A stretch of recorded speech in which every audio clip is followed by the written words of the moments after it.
নমস্কার, আপনারা দেখছেন টিভি9 বাংলা। আমি শুভজিৎ রয়েছি আপনাদের সঙ্গে। আমরা আরো একবার সেই খবরের সেই আপডেটে নজর রাখবো। আরজি করের চিকিৎসক পড়ুয়ার তার মৃত্যু, রহস্যজনক মৃত্যু।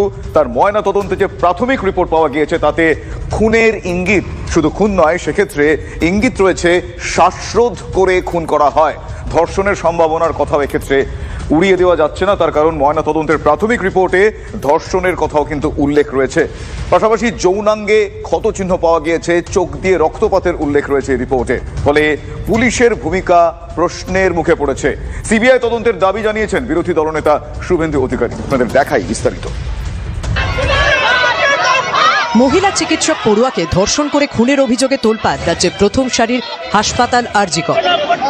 কর্তব্যরত অবস্থায় চিকিৎসকের মৃত্যু কিভাবে, এই প্রশ্নে দিনভর তোলপাড়। চিকিৎসক পড়ুয়ার ময়নাতদন্তে শ্বাসরোধ করে খুনের ইঙ্গিত মিলেছে, চোখ দিয়ে রক্ত বেরোনো ও যৌনাঙ্গে ক্ষতেরও উল্লেখ রয়েছে রিপোর্টে। পুলিশের তদন্তে উঠে আসা তথ্য বলছে, রাত ৩টা থেকে ভোর ৬টার মধ্যে চিকিৎসক পড়ুয়ার মৃত্যু। পোশাক অবিন্যস্ত, গলায় ঠোঁটের দাগ ছিল। মৃতের গলার ডান দিকের একটা হাড় ভাঙা অবস্থায় মিলেছে। সাধারণত গলা টিপে শ্বাসরোধ করার চেষ্টা হলে হাড় ভাঙার ঘটনা ঘটে। সে ধরনের কিছু হয়েছে কিনা খতিয়ে দেখছেন বিশেষজ্ঞরা। চেস্ট ডিপার্টমেন্টে পোস্ট গ্র্যাজুয়েটের দ্বিতীয় বর্ষের ওই মহিলা চিকিৎসক বৃহস্পতিবার নাইট ডিউটি করেন। সকালে সেমিনার হল থেকে তার নিথর দেহ উদ্ধার হয়। অভিযোগ, পরনে পোশাক ছিল না, দেহে একাধিক দাগ। ওই সেমিনার হল থেকে নমুনা সংগ্রহ করে ফরেনসিক টিম, আনা হয় স্নিফার ডগ। অন ডিউটি চিকিৎসক পড়ুয়াকে খুনের অভিযোগ আনেন বিধানসভার মুখ্য সচেতক এবং তৃণমূল বিধায়ক নির্মল ঘোষ। ব্রুটালি মার্ডার হয়েছে, ব্রুটালি অন ডিউটি। তার সত্য উদ্ঘাটন করতে হবে এবং ক্রিমিনাল যে এই খুনের জন্য দায়ী তাকে ক্যাপিটাল পানিশমেন্ট দিতে হবে। তদন্ত যাতে পূর্ণ পর্যায়ে হয়, কোথাও কোনো ল্যাপসেস না থাকে। মেয়েকে খুন করা হয়েছে প্রথম থেকেই দাবি করেছে পরিবার।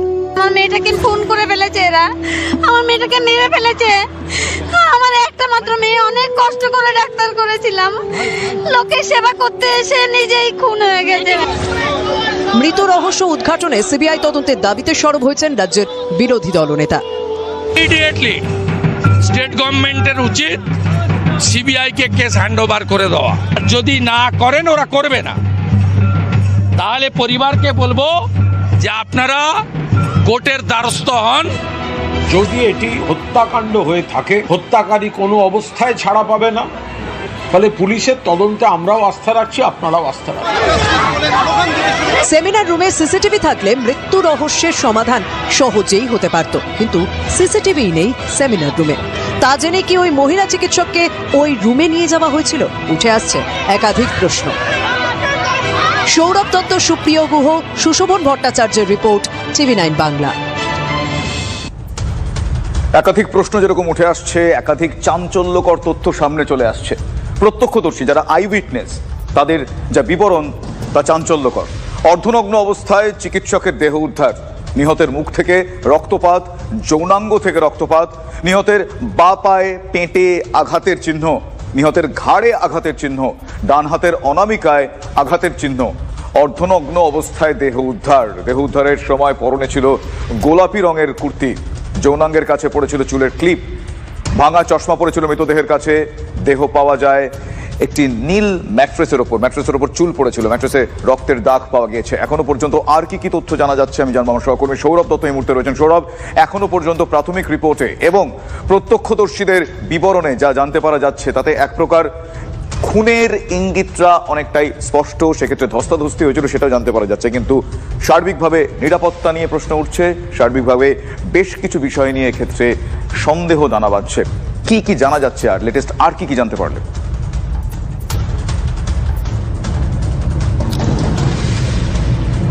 শুভজিৎ, দেখো, এক রাশ প্রশ্ন তুলে এখন যে ছবি আমরা আমাদের দর্শকদের দেখাচ্ছি, যে পুলিশের এক বিরাট কনভয়, প্রায় 12-14টি গাড়ি সামনের দিকে ছুটছে, আর একেবারেই সামনে রয়েছে নিহত এই চিকিৎসক, আরজি করের নিহত এই চিকিৎসক ছাত্রীর নিথর দেহ। যে দেহ প্রশ্ন তুলেছে যে ঠিক আজকের যে ঘটনা ঘটেছে, সেই ঘটনা যে বৃহস্পতিবার গভীর রাতে আরজি কর মেডিকেল কলেজের থার্ড ফ্লোরে, সেখানে থার্ড ফ্লোরে চেস্ট মেডিসিনের যে সেমিনার কক্ষ, সেই সেমিনার কক্ষে নীল ম্যাট্রেসে যে শায়িত দেহ ছিল নীল এই চিকিৎসকের, মহিলা চিকিৎসকের, সেখানে তার যে আঘাতের চিহ্ন, তার যে দু চোখ দিয়ে রক্তক্ষরণ হয়েছে, আর তার ঠোঁটে যে রক্তের দাগ লেগে রয়েছে, তার গালে মুখে যে নখের দাগ লেগে রয়েছে, তার ঘাড়ে যে আঘাতের চিহ্ন রয়েছে, তার পেটে যে আঘাতের চিহ্ন রয়েছে, আর এই চিহ্নগুলো তার শরীরে কে দিল, কে এই আঘাতের চিহ্নগুলো, এই আঘাতগুলো এই মহিলাকে, এই মহিলা চিকিৎসককে দিল। যে প্রশ্নটা উঠছে যে নীল ম্যাট্রেসের ওপরে চারিদিকে চুল, অবিন্যস্ত প্রচুর পরিমাণে চুল ছিল, যা ধস্তাধস্তির প্রমাণ বলে মনে করা হচ্ছে। সেখানে নীল ম্যাট্রেসে রক্তের দাগ রয়েছে, ছড়িয়ে ছিটিয়ে রক্তের দাগ রয়েছে। আর এছাড়া তার যে জনিদার, সেই জনিদারের থেকে রক্তক্ষরণের চিহ্ন রয়েছে। তার পরনের যে জিন্স এবং তার বাঁ পায়ে আঘাতের চিহ্ন রয়েছে, তার বাঁ গোড়ালিতে আঘাতের চিহ্ন রয়েছে, তার শরীরে ডান দিকের অংশে ক্ষত চিহ্ন রয়েছে। তার পরনের যে জিন্স এবং তার যে অন্তর্বাস, তার দেহের বাঁ দিকে পড়েছিল। তার পরনে গোলাপি রঙের একটা কুর্তা ছিল। ফলে সুরত হালের রিপোর্ট সহ ময়নাতদন্তের প্রাথমিক রিপোর্ট, যেখানে শ্বাসরোধ করে খুন করা হয়েছে বলে প্রাথমিকভাবে ইঙ্গিত মিলেছে। সব মিলিয়ে এই যে আঘাতের চিহ্নগুলো, এই যে ছবিগুলো তুলে ধরা হয়েছে, যেখানে তদন্তকারীদের চোখে যে বিষয়গুলো উঠে এসছে, সেই বিষয়গুলো প্রশ্ন তুলছে যে কিভাবে শহরের বুকে, কলকাতা শহরের বুকে আরজিকর মেডিকেল কলেজে সেখানে এই ঘটনা ঘটলো, যে আরজিকর মেডিকেল কলেজের একতলায় আরজিকরের পুলিশ ফাঁড়ি রয়েছে, এবং সর্বোপরি এতগুলো আঘাতের চিহ্ন এতক্ষণ ধরে যেগুলো আমরা বলছিলাম, যেগুলো রিপোর্টে রয়েছে, সেই আঘাতের চিহ্নগুলো থাকার পরও কিভাবে কর্তৃপক্ষ, আরজিকর মেডিকেল কলেজ কর্তৃপক্ষ বাবা মাকে জানালেন যে তার মেয়ে আত্মহত্যা করেছে প্রাথমিকভাবে, কেন তারা এই সিদ্ধান্তে উপনীত হলেন? একটা সার্কামস্ট্যান্সিয়াল এভিডেন্স বলে একটা কথা রয়েছে, পারিপার্শ্বিক তথ্য প্রমাণ বলে একটা কথা রয়েছে। তাহলে সেই তথ্য প্রমাণ দেখেও কেন কর্তৃপক্ষ সঙ্গে সঙ্গে তৎপর হলেন না? কেন তাহলে গোড়ার দিক থেকে তারা ধামাচাপা দেওয়ার পথে হাঁটলেন? কেন ছাত্রছাত্রীকে আন্দোলনের পথে হেঁটে জুডিশিয়াল ম্যাজিস্ট্রেটের উপস্থিতিতে পোস্টমর্টম মেডিকেল এখন একদম সেই প্রশ্নগুলো অবশ্যই উঠছে সৌরভ, সেই প্রশ্নগুলো উঠছে যে কেন তারা প্রাথমিকভাবে ধামাচাপা দেওয়ার চেষ্টা করলেন, কেন তারা আত্মহত্যা বলে চালিয়ে দেওয়ার চেষ্টা করলেন। পাশাপাশি আরো একটা বিষয়, এই ধরনের ঘটনা ঘটলেই কিন্তু বেশ কিছু ক্ষেত্রে যে সাধারণ মানুষ থেকে শুরু করে প্রত্যেকেই জানতে চান যে এখন যে কোনো জায়গাতেই ক্লোজ সার্কিট ক্যামেরার সার্ভিলেন্স থাকে, এক্ষেত্রে সেই বিষয়টাও একবার পরিষ্কার করে জানিয়ে দিতে বলবো তোমার Sourav. Arjikar Medical College, Kolkata, are deeply shocked and outraged by the horrific incident that occurred at our institution. One of our colleagues from the chest medicine department was suspected to be brutally raped and murdered while on call with no proper on-call room or security in place. This tragedy is grave reminder of the dangers that healthcare professionals, particularly we the women, face in our hospitals. This is unacceptable that those who dedicate themselves to saving lives are left vulnerable due to inadequate safety measures. We urgently appeal the medical colleges and hospitals across India to stand with us in demanding immediate action. We demand the immediate identification of the culprit and swift, strict action to ensure justice is served without delay. Along with that, we also need proper on-call facilities, round-the-clock securities in the ward, and strict accountability for the protection of the healthcare workers. We must unite as a medical community to ensure that no one else has to suffer such a fate. Your support is crucial in this fight for justice and safety. It's our humble request to everyone to join RGK MCH in this movement to ensure highest level of workplace security of the whole medical fraternity. In solidarity, resident doctors of RGK Medical College and Hospital. আমরা শুনছিলাম তাদের তরফ থেকে বেশ কিছু দাবি দেওয়া residential চিকিৎসকদের তরফ থেকে বেশ কিছু দাবি দেওয়া তারা প্রেস কনফারেন্সের মাধ্যমে তারা জানালেন, এবং সেক্ষেত্রে সার্বিকভাবে ইন এ নাটশেল যদি বলতে হয়, সংক্ষিপ্তসার করতে হয়, তারা প্রত্যেকটা মুহূর্তে তারা নিরাপত্তার কথা বললেন, সুরক্ষার কথা বললেন। আমি আরও একবার আমার সহকর্মী সৌরভের কাছে যাব। সৌরভ আমার সঙ্গে লাইভে ছিলেন কিছুক্ষণ আগে। সৌরভ, তাদের তরফ থেকে, চিকিৎসকদের তরফ থেকে জানানো হচ্ছে যে কর্মক্ষেত্রে সার্বিকভাবে সুরক্ষা, নিরাপত্তার যেই নিরাপত্তা প্রশ্নের মুখে পড়েছে এই ঘটনা, কি বলবে?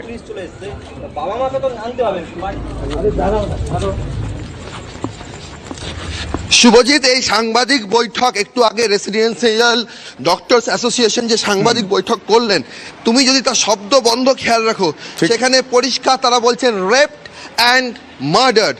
এর আগে পর্যন্ত রেসিডেন্সিয়াল ডক্টরস অ্যাসোসিয়েশন যতগুলো সাংবাদিক বৈঠক করেছে, সেটা বিকেলে হোক, রাত্রি 8টার যে সাংবাদিক বৈঠক সেটি হোক, সেই সমস্ত বৈঠকে কিন্তু তারা বলেছিলেন যে তারা সাসপিসিয়াস যে কোনো ঘটনা ঘটেছে, তারা কিন্তু এই শব্দটা ব্যবহার করছিলেন না। না মার্ডার শব্দবন্ধ ব্যবহার করছিলেন, না রেপ শব্দবন্ধ ব্যবহার করছিলেন। এখন যখন প্রাথমিক ময়নাতদন্ত হয়ে গিয়েছে, প্রাথমিক ময়নাতদন্তের রিপোর্ট প্রকাশ্যে এসছে, সুরত হালের রিপোর্ট চলে এসছে, তখন তারাও কিন্তু ক্লিয়ার কাট স্পষ্ট ভাষায় doctors association, residential doctors association তারা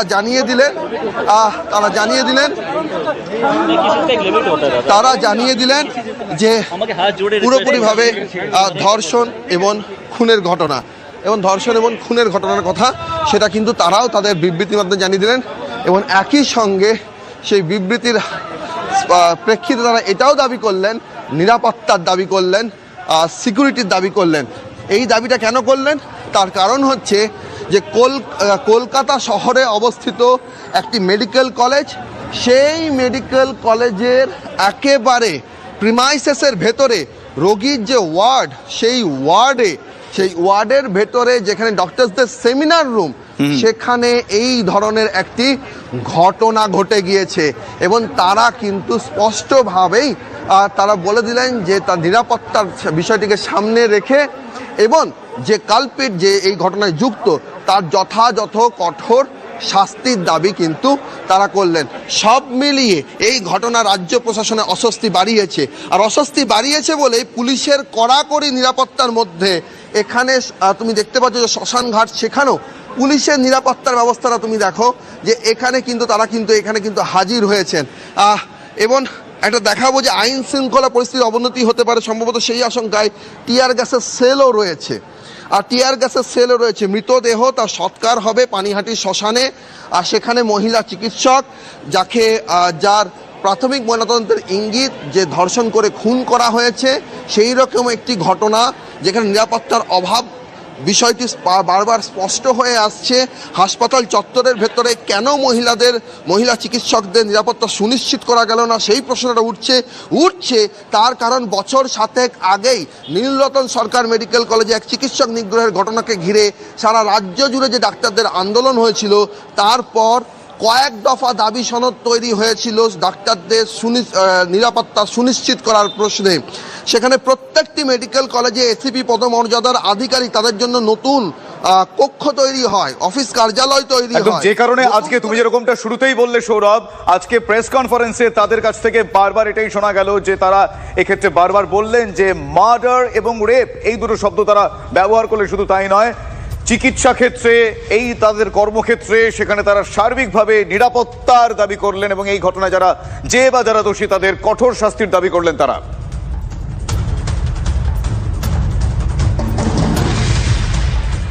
হাসপাতাল থেকে থানা দৌড়দৌড়ি, মৃত ডাক্তারি পড়ুয়ার বাবা মার, মাঝপথে বাধা, হেনস্থার অভিযোগ, যার জেরে পানিহাটির বাড়ির সামনে রাস্তায় দীর্ঘক্ষণ পড়ে থাকলো নিহতর দেহ। অবশেষে রাত 10টা নাগাদ বাড়িতে পৌঁছন মৃত ছাত্রীর বাবা মা। তারপর শুরু হয় শেষ যাত্রার প্রস্তুতি। থানায় গিয়ে হেনস্থার মুখে পড়েন তারা। পুলিশ বারবার বাধা দেয় বলে অভিযোগ নিহত ডাক্তারি পড়ুয়ার বাবার। না জানিয়ে দেহ নিয়ে গিয়েছে পুলিশ। আগেই সরব হয় পরিবারের লোকজন। আপনারা এত পরে আসলেন, সেটা তখন পুলিশ খুব বাজে ব্যবহার করেছে, আমাদের গাড়িটাকে মেরে আবার গাড়িটা ঠেলে আমাদের গাড়ি পার করছে। কেন সে পুলিশ জানে, আমি কি করে জানবো বলুন। একই এই ঘটনা, তারা বিধ্বস্ত, তারা বিপর্যস্ত মানসিকভাবে তার উপর এই ধরনের অপ্রীতিকর পরিস্থিতি। আমার সহকর্মী অনন্ত চট্টোপাধ্যায় এই মুহূর্তে আমার সঙ্গে সরাসরি রয়েছেন। অনন্তর কাছ থেকে জানতে চাই, অনন্ত, মানসিকভাবে তারা তো বিপর্যস্ত, তারপর প্রাথমিক রিপোর্ট, তাদের সন্তানের দেহ নিয়ে এভাবে হেনস্থা হওয়া, সব মিলিয়ে তারা কি বলছেন এখন? একদম 1 ঘন্টা বিহারিস অবস্থায় এই বাড়ির সামনেই পড়েছিল মৃত চিকিৎসকের দেহ। বাবা কি অভিযোগ করছেন যে একদিকে তার মেয়ে মারা গেছে আর তার গাড়ি বাড়ির দিকে আসবে, পুলিশ তার গাড়ির ওপর চাপড় মারছে, থাবড়াচ্ছে, পুলিশের বিরুদ্ধে অভিযোগ তুলছেন বাবা, পুলিশের অসহায়তার কথা তুলছেন, পুলিশ তাদের অসহযোগিতা করছে। আর সেই পুলিশই যাতে কোনো রকমভাবে উত্তেজনা না ছড়ায় মৃতদেহ ঘিরে, তাকে সেই মৃতদেহ কর্ডন করে নিয়ে শেষ যাত্রা তার শ্মশান ঘাটে গেলেন। হয় আর কিছুক্ষণের মধ্যে তার দেহ শবদাহ হয়ে যাবে।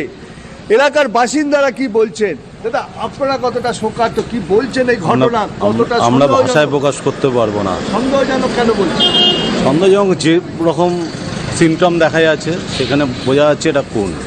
এইখানে কতক্ষণ মৃতদেহ 1 ঘন্টার ওপর পড়েছিল, কি বলবেন, কতটা অমানবিক? হ্যাঁ, এটা তো কিছু ভুল আছেই। কেন কিভাবে এসছে এটা তো আমরা জানি না। বিহারিস পড়েছিল, বাবা মা আসেনি। হ্যাঁ, দেখেছি। কি চান আপনারা? ন্যায় বিচার চাই। কেন? একটা খুব ভালো মেয়ে এবং সম্ভাবনাময় ছাত্রী, ডাক্তারি ছাত্রী, তার এভাবে মৃত্যু আমরা মেনে নিতে পারছি না। দাদা কেন রহস্যজনক কেন বলছেন? রহস্যজনক লাগছে কারণ এত শান্ত মেয়ে, সে সুইসাইডও করতে পারে না, কিছু করতে পারে না। এটা ক্রিমিনাল কেস হয়েছে, এটা খুব কঠিন শাস্তি হওয়া দরকার। যারা চাপা দিতে দেখছেন কোথাও? হ্যাঁ হ্যাঁ, চাপা দেওয়ার চেষ্টা হচ্ছে, কিন্তু এটা চাপা দেওয়া যাবে না। কেন? কারণ আমার মনে হয় যেভাবে আপনারা সহযোগিতা করছেন এই ফ্যামিলির প্রতি, তাতে এটা চাপা দেওয়া যাবে না। দেখো, আমরাও চাই কঠোর শাস্তি হোক, এলাকার বাসিন্দারাও চাইছে দোষীদের কঠোর শাস্তি হোক। যেখানে বিধায়ক নির্মল ঘোষ মুখ্য সচেতক, তিনি সরাসরি বললেন। একদমই, কিছুক্ষণ আগে রেসিডেন্সিয়াল ডক্টরস অ্যাসোসিয়েশনের তরফ থেকে তারাও প্রেস কনফারেন্স করলেন। তারাও স্পষ্টত বলছেন যে তারাও কঠোর শাস্তির দাবি চাইছেন। শুধু তাই নয়, তাদের প্রেস কনফারেন্সে দুটো শব্দ বন্ধ এই মুহূর্তে অত্যন্ত গুরুত্বপূর্ণ। তারা বলছেন এটা মার্ডার এবং রেপ। এখনো পর্যন্ত প্রাথমিক রিপোর্টে যা পাওয়া যাচ্ছে তাতে অনুমান যে শ্বাসরোধ করে খুন করা হয়েছে। বিস্তারিত পূর্ণাঙ্গ রিপোর্টের অপেক্ষায় আমরা প্রত্যেকে, এবং এই ঘটনায় যে বা যারা দোষী তাদের শাস্তি আমরাও দাবি করছি।